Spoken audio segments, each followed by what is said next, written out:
तो जैसे कि हर संडे हम एक नया टॉपिक स्टार्ट करते हैं। पिछली बार था निश्चिंत स्थिति। तो जैसे जैसे हमने भी ये महसूस किया कि जैसे जैसे हम आगे बढ़ते गए वैसे स्थिति में भी फर्क आता है, वैसी वैसी स्थिति बनती चली जाती है। तो अब जो इस बार का टॉपिक है वो बहुत अच्छा है। वो है खेल का। कि बाबा जैसे कहते हैं कि इस ड्रामा में सब खेल है। तो हम कई बार चीजों को सीरियस ले लेते हैं कि भाई इन्होंने ऐसा बोला, इन्होंने ऐसा किया, हमारे साथ ऐसा हुआ, ये बड़ा गलत हुआ। तो बाबा कहता है उसको खेल मान के चलो। चाहे कोई, कई बार हम अपने मन से भी परेशान होते हैं, संकल्प विकल्प आते हैं। तो बाबा कहता है खेल मान के चलो। तो वो कैसे खेल मान के चले, क्या उसमें ज्ञान चाहिए, तो उस बारे में बात करेंगे। तो बाबा कह रहे हैं ब्राह्मण जीवन में एक तो है सेवा, और दूसरा क्या होता है कि ब्राह्मण जीवन में हम जो भी कार्य कर रहे हैं, हम वो मान के चले कि वो हम सेवा ही कर रहे हैं। चाहे वो घर में खाना बना रहे हैं, चाहे ऑफिस में जॉब कर रहे हैं, जैसे वो बाबा के लिए ही कर रहे हैं। तो दूसरा क्या होता है, दूसरा माया आती है। माया का सुनकर हंसते हो क्योंकि समझते हैं कि माया को हमारे से ज्यादा प्यार है। तो बच्चे सामने बैठे होंगे तो हंसते होंगे। इसलिए बाबा ने बोला आपका प्यार नहीं है, उनका प्यार है। तो माया, हम बाबा के बच्चे क्या बने, सारी दुनिया का, संसार का हमसे प्यार हो गया, भगवान का भी हमसे प्यार हो गया। भगवान का हमसे हो गया तो बाकी आत्माओं का भी हमसे हो गया, क्योंकि वो बीज है, पूरे वृक्ष का हमसे प्यार हो गया। और माया के भी हम प्यारे हो गए, माया भी हमें अपनी तरफ बुलाती है। उत्सव में खेल भी देखा जाता है। ये शिवरात्रि की मुरली है, तो बाबा ने कहा इससे उत्सव मनाते हैं तो नाचना गाना खेल करते हैं, तो खेल करा जाता है। आजकल सबको ज्यादा खेल कौन सा पसंद आता है, मिक्की माउस का खेल बहुत करते हैं। तो एडवर्टाइज भी मिक्की माउस के खेल में दिखाते हैं। चाहे मैच पसंद करते, चाहे मिक्की माउस का खेल पसंद करते हो, तो यहां भी माया आती है तो मैच करो, निशाना लगाओ। माना कि जैसे ये नहीं है कोई चीज हमारे ऊपर आई कि चाहे शारीरिक बीमारी ही आ गई या कुछ हो गया तो उसमें ये परेशान हो जाए कि भाई ये तो बहुत बड़ी बीमारी आ गई है, ये तो एक खेल है। शरीर अगर चला भी गया तो हम बाबा के पास पहुंच जाएंगे, उसमें क्या कोई नुकसान वाली बात ही नहीं है कहीं। तो बाबा कहते हैं कि भाई माया आती है तो उसको मैच करो, निशाना लगाओ कि ये माया, जैसे कोई बॉल आने वाली होती है तो उसके पहले तैयारी कर लेता है बैट्समैन कि मैं इसको ऐसे करके खेलूंगा। तो माया अगर लगे आने वाली है तो पहले से तैयार हो जाओ। खेल में क्या करते हो, गेंद आता है और आप फिर दूसरी तरफ फेंकते हो और कैच कर लेते हो तो विजयी बन जाते हो। वही क्रिकेट में ऐसे ही होता है। ऐसे ही माया की ये गेंद है। कभी काम के रूप में आते, कभी क्रोध के रूप में। तो मान लीजिए कभी काम क्रोध जो भी विकार हमें सताता है, तो जैसे कि वो तो माया का, अब कई तो भाई बहन होते हैं वो बहुत परेशान हो जाते हैं कि हमें तो देखो हम इतने साल हो गए और हमें काम के अभी तक संकल्प आ रहे हैं, क्रोध के भी संकल्प आ रहे हैं। ठीक है वो नहीं आने चाहिए, मगर उसके अंदर अगर हम ज्यादा परेशान होंगे तो फिर वो और ज्यादा आते हैं। इसलिए लाइट रहे।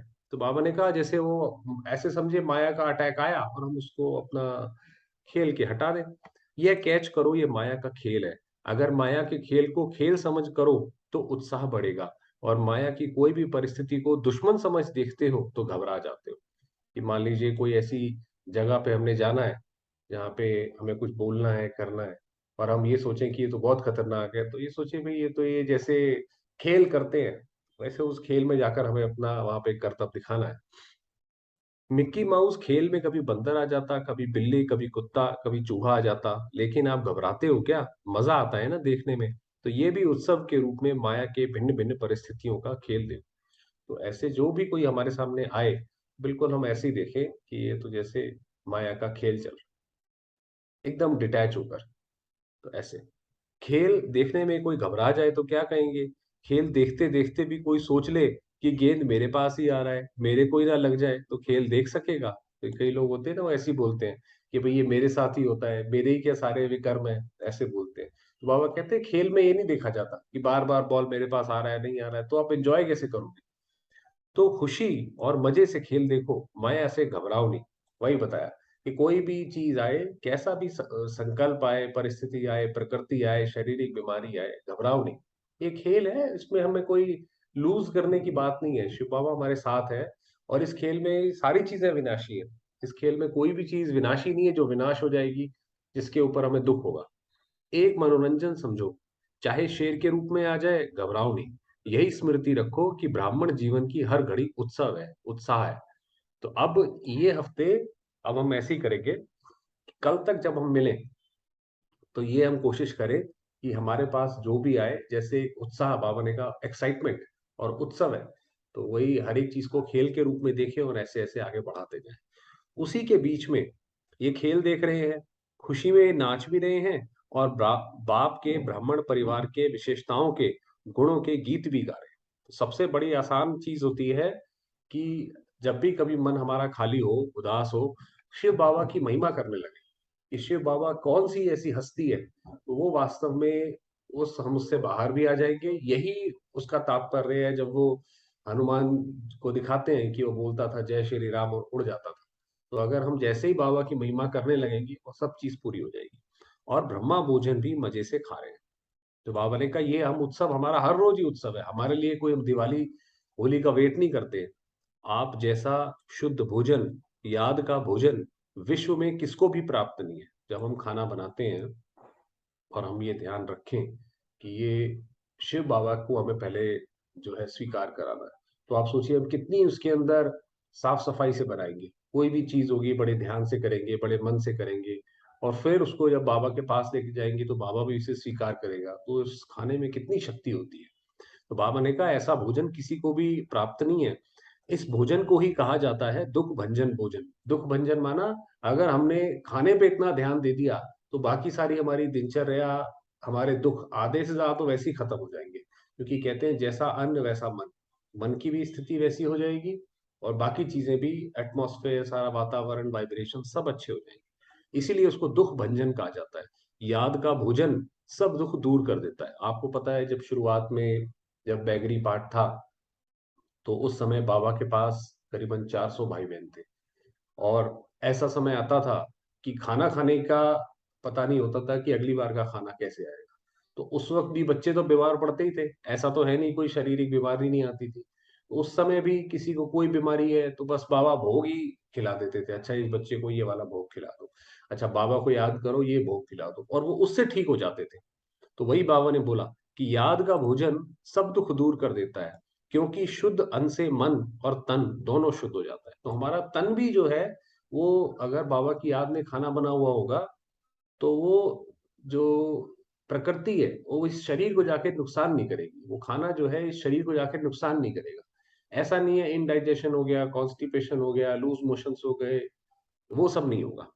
अगर धन भी अशुद्ध आता है, तो अशुद्ध धन खुशी को गायब कर देता है, चिंता को लाता है। जितना अशुद्ध धन आता, माना धन आएगा 1 लाख, लेकिन चिंता आएगी पदम गुणा। तो बाबा ने फिर ये बोला, एक तो ये तो ऊपर तन और मन और अन्न का बोला, फिर बोला धन की बारी, कि धन भी जो हमारे पास आए, वो पूरा हमें कम मिले, कोई बात नहीं, मगर वो सारा सात्विक हो, ऑनेस्ट, क्लीन मनी हो। तो बाबा ने कहा वो आएगा तो वो आपका 2 रुपए का भी 2 लाख का काम करेगा। तो आएगा 1 लाख लेकिन चिंता आएगी पदम गुणा और चिंता को सदैव चिता कहा जाता है। तो अगर हमने कोई हल्की-सी भी इधर-उधर कुछ क्या कहते हैं धोखेबाज़ी कुछ करी, किसी का कोई पैसा ऐसा करा या वैसा करा, तो उससे चिंता तो होगी। ऊपर से बेशक हमें लगे कि हम जीत गए, हम तो बड़े होशियार हैं, वो अंदर मन खाएगा, छोड़ेगा नहीं वो मन। तो चिता पर बैठने वाले को कभी खुशी कैसे होगी? तो वही है, वो तो जैसे हमने अगर हमने ज़रा-सा भी कोई हेरा-फेरी करी, तो चिंता होगी, तो वो चिंता जैसे चिता जलाएगी, जैसे चिता को जलाती है। और अशुद्ध धन भी अशुद्ध मन से आता है। तो पहले मन में अशुद्ध संकल्प आता है, लेकिन शुद्ध अन्न मन को शुद्ध बना देता है। तो बाबा ने कहा भई, तो अगर शुद्ध अन्न होगा, तो मन भी शुद्ध हो जाएगा, तो उससे धन भी जो कमाएँगे, वो शुद्ध कमाएँगे। इसलिए धन भी शुद्ध हो जाता है। तो वही कि अगर अन्न शुद्ध है, तो मन, धन, तन तीनों शुद्ध हो गए। तो याद के अन्न का महत्व है। तो बाबा ने जो याद की बात करी थी, कि याद का भोजन, उसका महत्व बताया। इसलिए ब्रह्मा भोजन की महिमा है। अगर याद में नहीं बनाते और खाते, तो ये अन्न स्थिति को ऊपर-नीचे कर सकता है। तो अगर हम जब खाना बनाते हैं, हम बाबा को याद करके नहीं बनाते हैं, भोग नहीं लगाते हैं बाबा को पहले, तो वो तो जैसे-जैसे वो खाना चला आ रहा है, किसान ने वो बीज बोया, पता नहीं किस मन से बोया, कैसे बोया। उसके बाद दुकानदार के पास गया, पता नहीं वो दुकानदार कैसे था, क्या था, उसके सारे वाइब्रेशंस दुनिया के उसमें मिक्स हो गए। तो वो तो फिर शरीर में जाके वो तमो प्रधानता ही दिखाएगा।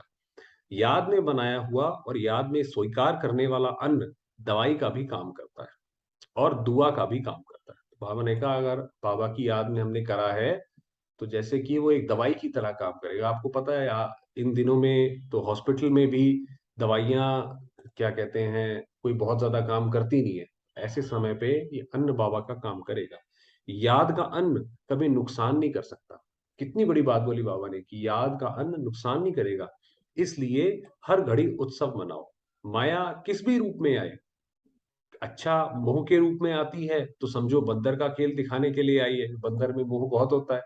तो बाबा ने कहा इसलिए माया कैसे भी आए, कुछ भी आए, तो उसको जैसे समझो ये खेल दिखाने के लिए आई है। परेशान नहीं हो जाओ कि ऐसा नहीं है, वैसा नहीं है। खेल को साक्षी होकर देखो, स्वयं माया के चक्र में ना आ जाओ। चक्र में आते हो तो घबराते हो। आजकल छोटे-छोटे बच्चों को ऐसे मनोरंजन के खेल कराते हैं, ऊँचा भी चढ़ाएँगे, नीचे भी लाएँगे। कई सारे ऐसे झूले होते हैं, आपको पता है कि वो ऊपर ले जाएँगे, नीचे ले जाएँगे। तो ये मनोरंजन है, खेल है। तो बाबा ने कहा ऐसे ही कुछ भी आए, कोई भी परिस्थिति आए, उसमें घबराने की, चिंता करने की कोई बात नहीं है।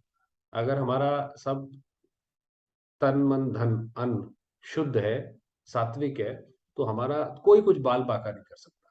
तो उसमें स्वयं बाबा हमारे सामने जैसे वो रक्षा के लिए खड़ा है।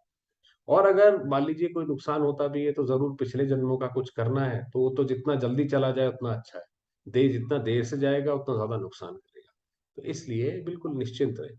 कोई भी रूप में आए, ये मिक्की माउस का खेल देखो। तो संकल्प में भी कभी हम योग लगाते हैं, योग में कभी हमारा योग नहीं लगता है, कभी लग जाता है। तो जब नहीं लगता है तो परेशान ना हो, कोई बात नहीं। जो आता है वह जाता भी है। माया किस भी रूप में आती है तो अभी-अभी आई, अभी-अभी गई। तो आप माया के साथ श्रेष्ठ स्थिति से चले ना जाओ, माया को जाने दो। थोड़ी देर धैर्य रखो, धैर्यता का गुण अपने अंदर धारण करो। बोलो अपने आप को कि भई अभी ये धैर्यता का समय है। धैर्य रखें थोड़ा-सा, चिंता से निकल जाएँगे इससे पार। आप उसके साथ क्यों जाते हो? खेल में होता ही ऐसे है, कुछ आएगा, कुछ जाएगा, कुछ बदलेगा। खेल में आपको पता ही है बार-बार, बार-बार कुछ ना कुछ बदलता है। अगर सीन बदल ही रहा हो तो खेल अच्छा ही नहीं लगेगा। माया भी किसी भी रूप से आए, जो भी सीन आती है, वह बदलनी ज़रूर है। इसलिए अगर हमें कोई ऐसा लगे कि ये तो बहुत भयावह सीन आ गया है, तो धैर्य रखें, ये भी बदल जाएगा, ये भी निकल जाएगा। तो सीन बदलती रहे, लेकिन आपकी श्रेष्ठ स्थिति नहीं बदले। तो बाबा ने कहा, वो सीन तो दोबारा आ जाएगा, अच्छा वाला, मगर हमारी स्थिति ना खराब हो। ऐसा नहीं है खराब आया तो खराब हो गई, अच्छा आया तो अच्छी हो गई, ऐसे नहीं। कोई भी खेल में कोई पार्ट बजाता है, तो आप भी उसके साथ ऐसे ही भागने व दौड़ने लग जाएँगे क्या? देखने वाले तो सिर्फ देखते रहेंगे ना। तो बाबा ने कहा ऐसे, जैसे आप कोई स्टेज पे कोई ड्रामा देखते हैं, मूवी देखते हैं, तो वो तो उसमें जो हीरो हीरोइन विलेन कर रहा है वो तो उसको करने दो। हम थोड़ी उसके साथ चले जाते हैं। कई लोग तो इतने भावुक होते हैं उनको वो देखते हैं मूवी और पता है ये तो स्क्रिप्टेड है और तब भी आँखों में आँसू आने लग जाते हैं, रोने लग जाते हैं। ऐसे नहीं। तो माया नीचे गिराने के लिए आए या कोई भी स्वरूप में आए, लेकिन आप उसका खेल देखो। बस बाबा ने यार बिल्कुल छुट्टी दे दी कि आप उसको खेल देख के समझ के करो। कैसे नीचे गिराने के लिए आई, उसके रूप को कैच करो। और खेल समझ उस दृश्य को साक्षी होकर के देखो कि देखो ये माया कैसे आ रही है जी? ये माया देखो ये हमें परेशान करने के लिए आ रही है। मैं तो शिव बाबा के साथ बैठी हूँ आत्मा। आ जाओ माया, जो भी है, ऐसे। तो आगे के लिए और स्व की स्थिति को मजबूत बनाने की शिक्षा ले आगे बढ़ो कि भई अभी हमें अपनी स्थिति को इस पे काम करना पड़ेगा। ये वाली स्थिति हमारी कमज़ोर है। धैर्यता मान लीजिए नहीं है हमारे अंदर, अधैर्य हो जाते हैं बड़ी जल्दी। है ना? कि एकदम से लगता है कि ये तो इतना गलत हो गया, वो क्या कहते हैं, बीपी बढ़ जाता है या वो सब हो जाता है। तो शिक्षा ले लो कि मुझे इस पे काम करना है, मुझे निश्चिंत स्थिति बनानी है, तो ऐसे किया। तो शिवरात्रि का उत्सव अर्थात उत्साह दिलाने वाला उत्सव सिर्फ आज का दिन नहीं है, लेकिन सदा ही आपके लिए उत्सव और उत्साह साथ है। तो बाबा ने कहा आपके लिए हर रोज उत्सव है, हर घड़ी उत्सव है। आपको क्या है अगर और बाबा कहता है कि और किसी चीज़ से मन हट भी जाए, तो सूक्ष्म वतन चले जाओ। जाओ विष्णु जी ब्रह्मा बाबा को विष्णु के उसमें देखो, साक्षात्कार करो और विष्णु जी से जाकर मिलो। शिव बाबा से ऑलमाइटी शिव बाबा से मिलो। तो बाबा ने कहा इससे बड़ा मिलन मेला कोई हो सकता है कि स्वयं विष्णु भगवान से हम मिलें। अब तो हमें पता है कौन भगवान है कौन नहीं है। तो इस स्लोगन को सदा याद रखना और अनुभव करते रहना। उसकी विधि सिर्फ दो शब्दों की है, सदा साक्षी होकर के देखना और बाप के साथी बन करके रहना। कि साक्षी होकर के देखना कि जो भी हो रहा है उसमें कुछ गलत नहीं है, सब कुछ अच्छा है, सत्य है, बिल्कुल ऐसे ही होना है। ये साक्षी, हर एक आत्मा का अपना पार्ट है, वो वैसे ही करेगी। हम जितना मर्जी परेशान हो जाएं, ऊपर से नीचे चले जाए, नीचे से ऊपर चले जाए, वो आत्मा अपना पार्ट नहीं बदलेगी। तो वो करेगी, वो ऐसे करके। और दूसरा, बाप के साथी बन करके रहना। बाप के साथी सदा रहेंगे तो जहां बाप है, तो साक्षी होकर देखने से सहज ही माया जीत बन अनेक जन्मों के लिए जगत जीत बन जाएंगे। तो शिव बाबा के पास जाके बैठ जाओ और फिर सारा का सारा खेल देखते रहो। तो समझा क्या करना है। स्वयं बाप हर बच्चे को साथ देने के लिए गोल्डन ऑफर कर रहे हैं, इसलिए सदा साथ रहो। वैसे डबल फॉरेनर्स अकेले रहने में पसंद करते हैं। वह इसलिए साथ नहीं रहते कि वहां बंधन में न बंध जाएं, स्वतंत्र रहे। लेकिन इस साथ में साथ रहते भी स्वतंत्र है, बंधन नहीं अनुभव होगा। अच्छा, बाबा ने बताया ये वाले साथ में कोई परेशानी नहीं आई। चलिए, समय हुआ है थोड़ी देर बाद।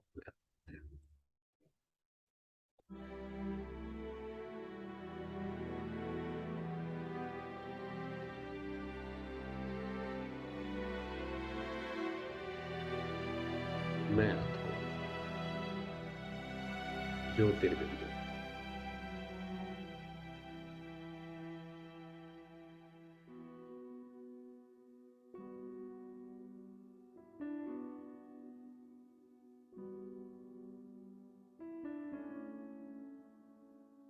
शांति की किरणें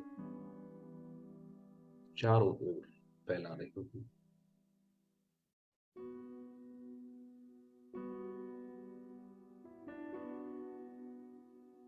मैं आत्मा निश्चिंत हूँ, शांत हूँ।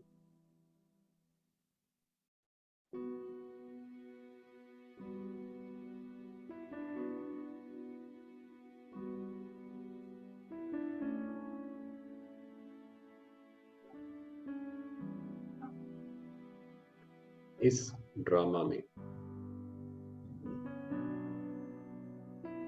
विशेष पाठधारी महान आत्मा हूँ।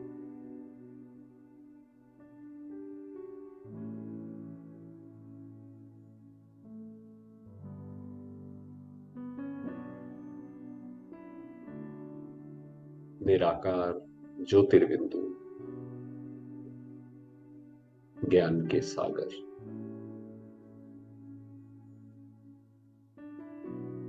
मेरे शिक्षक, मेरे बाप।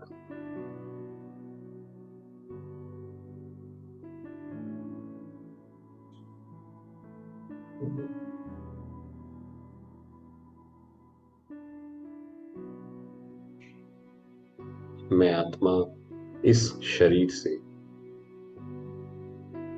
इस जगत से उपराम होती।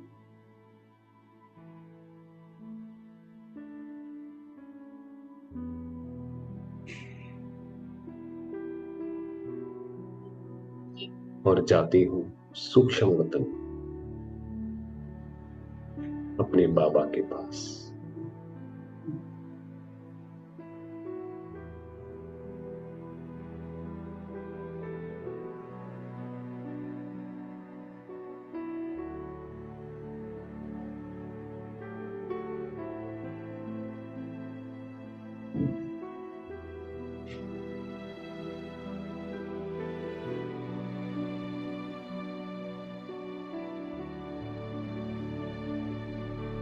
मैं आत्मा लाइट के शरीर में,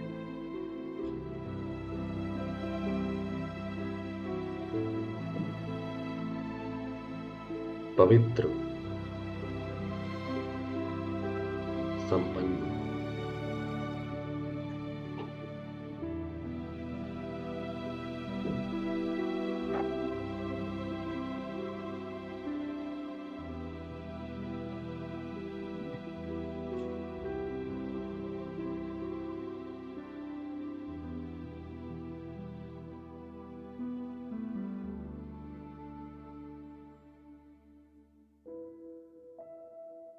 मेरे सामने है।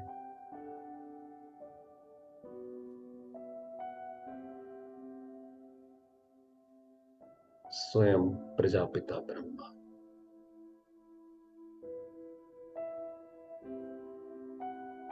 लाइट का शरीर,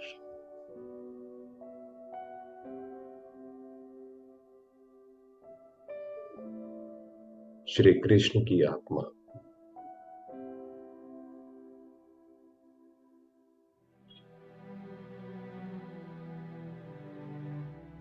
स्वयं विष्णु स्वरूप।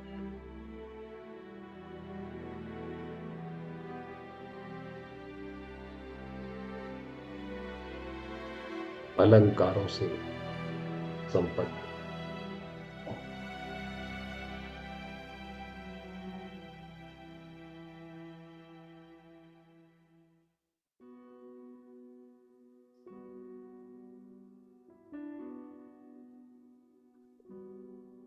उनकी दया दृष्टि मुझ आत्मा पर पड़ रही।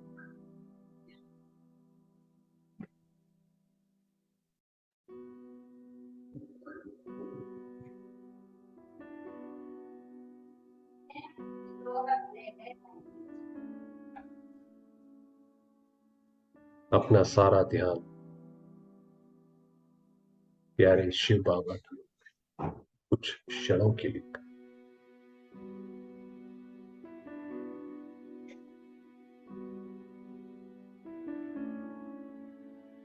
निराकार सच्चे सतगुरु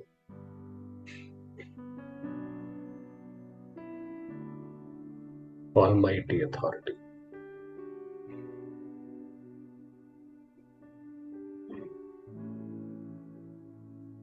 स्नेह के सागर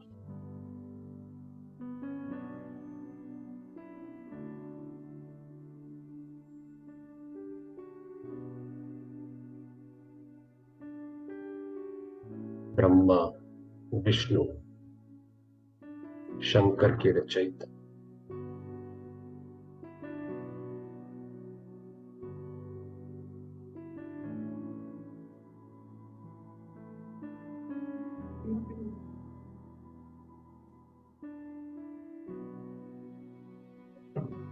उनका वरदानी हाथ मेरे मस्तक पर है।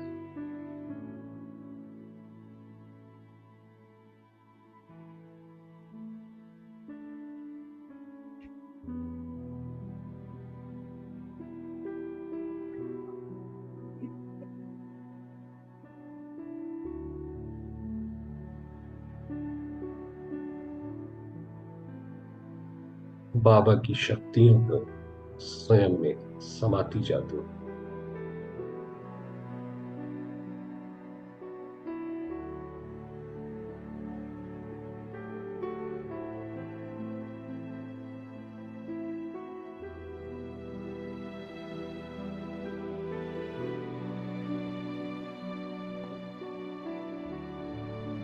मेरे अंग अंग से शांति की किरणें निकलकर सारे विश्व में फैल रही हैं।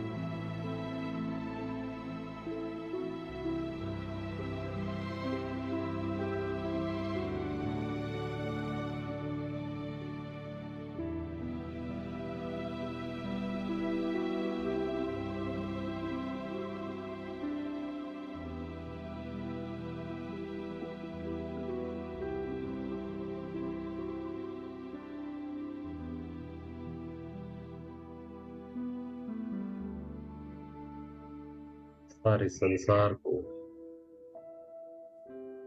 समूची सृष्टि को शांत पावन कर रही है।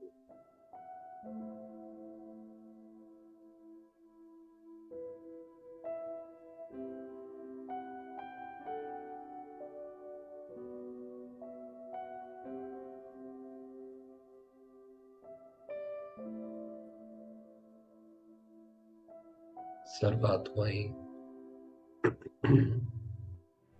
ज्योतिर्बिंदु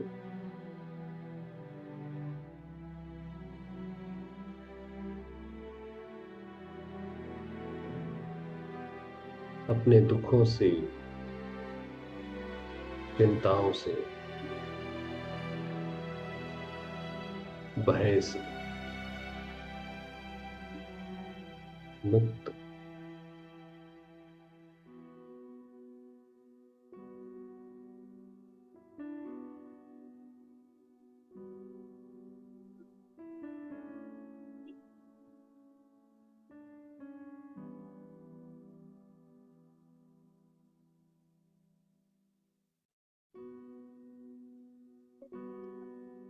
हम सर्वात्माएं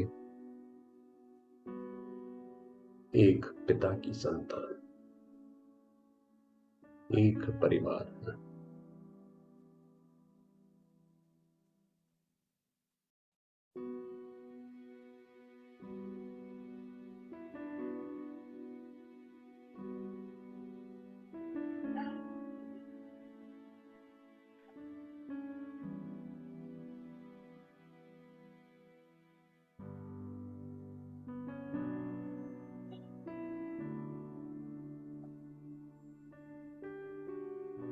ओम शांति।